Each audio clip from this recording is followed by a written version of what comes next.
ગુજરાત સરકારના રમતગમત યુવા અને સાંસ્કૃતિક પ્રવૃત્તિઓના વિભાગમાં ગ્રંથાલય ખાતા હસ્તકના રાજ્ય કેન્દ્રીય અનામત ગ્રંથ ભંડાર મહેસાણા દ્વારા આજરોજ હસ્તપ્રતો અને આપણા ઐતિહાસિક સાંસ્કૃતિક અને સાહિત્યિક વારસો ધરાવતા દુર્લભ પુસ્તકોના પ્રદર્શનનું જિલ્લા કલેક્ટર એમ નાગરાજનના હસ્તે ઉદ્ઘાટન કરવામાં આવ્યું.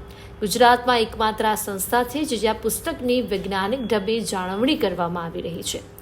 ગુજરાત સરકારના રમતગમત યુવા અને સાંસ્કૃતિક વિભાગ હસ્તકના ગ્રંથાલય ખાતા દ્વારા 13 માર્ચ 1991થી મહેસાણા ખાતે રાજ્ય કેન્દ્રીય અનામત ગ્રંથ ભંડારની શરૂઆત કરવામાં આવી હતી.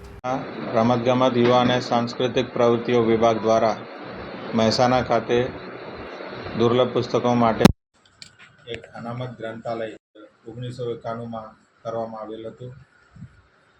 છેલ્લા ઘણા વર્ષોથી આ કેન્દ્ર ગુજરાતના અલગ અલગ જિલ્લાઓમાં પ્રદેશમાં ઉપલબ્ધ હસ્તલિખિત તથા દુર્લભ પુસ્તકોની અહીંયા સંગ્રહ કરીને એક કલેક્શન ઊભું કરવામાં આવેલું છે.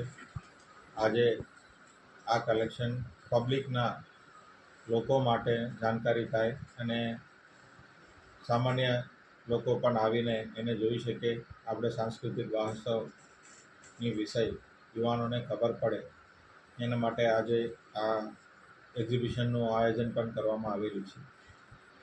લગભગ 17,000 જેટલા કુલ આમાં દુર્લભ તથા હસ્તલિખિત પુસ્તકો ઉપલબ્ધ છે અને એના જાળવણી, એનું સેફટી અને એનું મેન્ટેનન્સ પણ અહીંયા સરસ રીતે કરવામાં આવે છે. ગુજરાત સરકારનું જે એ છે કે આપણે સાંસ્કૃતિક વારસો, ઐતિહાસિક વારસો અહીંયા યુવાનોને મળી રહે તે માટે આ એક અભિગમ અહીંયા ચાલુ છે. એની સાથે સાથે આધુનિક પદ્ધતિથી બધા પુસ્તકોને ટેકનોલોજીના ઉપયોગ કરીને ડિજિટાઇઝેશન પણ કરવામાં આવેલી છે અને આ લાઇબ્રેરીના જે મેમ્બર્સ હશે એમને ડિજિટલ મારફતે પણ આ પુસ્તકોનું જ્ઞાન મેળવવાનું તક ઉપલબ્ધ કરવામાં આવી છે. આમ સાંસ્કૃતિક વારસો અને આધુનિક ટેકનોલોજી બંને સમન્વયથી મહેસાણા જિલ્લામાં આ અનામત ગ્રંથાલય ભંડાર ચાલુ છે અને કામગીરી સરસ રીતે કરી રહી છે. અને સાંસ્કૃતિક પ્રવૃત્તિ વિભાગ હસ્તકના ગ્રંથાલય ખાતા દ્વારા 13 માર્ચ 1991ના રોજ મહેસાણા ખાતે રાજ્ય કેન્દ્રીય અનામત ગ્રંથ ભંડારની સ્થાપના કરવામાં આવેલી. આનો મુખ્ય હેતુ રાજ્યમાં વિવિધ જગ્યાઓમાં છૂટાછવાયા રહેલા દુર્લભ ગ્રંથો એક જ જગ્યાએ એકત્ર કરી આપણો સાંસ્કૃતિક વારસો જળવાઈ રહે અને આવનારી પેઢી આ સાંસ્કૃતિક વારસા અને ઐતિહાસિક વારસાથી માહિતગાર બને એ માટેનો ઉદ્દેશ છે. અહીંયા પુસ્તકો મેળવવા, સાચવવા, જાળવવા અને ઉપયોગકર્તાઓને પૂરા પાડવાનું આશય છે.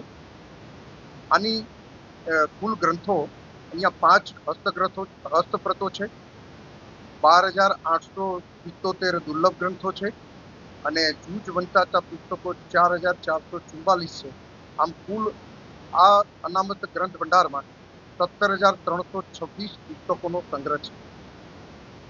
આ તમામ પુસ્તકો ડિજિટલાઇઝેશન કરવામાં આવેલું છે, એટલે કે ઓનલાઈન અમે વેબસાઇટનું હવે ભાવિ અમારું આયોજન છે કે ઓનલાઈન એક વેબસાઇટ શરૂ કરવાના છીએ.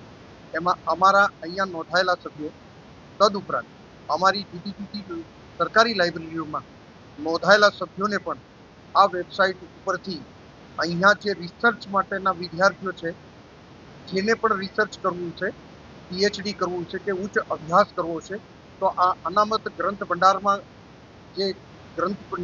જે સાચવેલી અમોએ ગ્રંથ સામગ્રી છે તેને ખૂબ ઉપયોગી નીવડશે એ અમારો મુખ્ય આશય છે.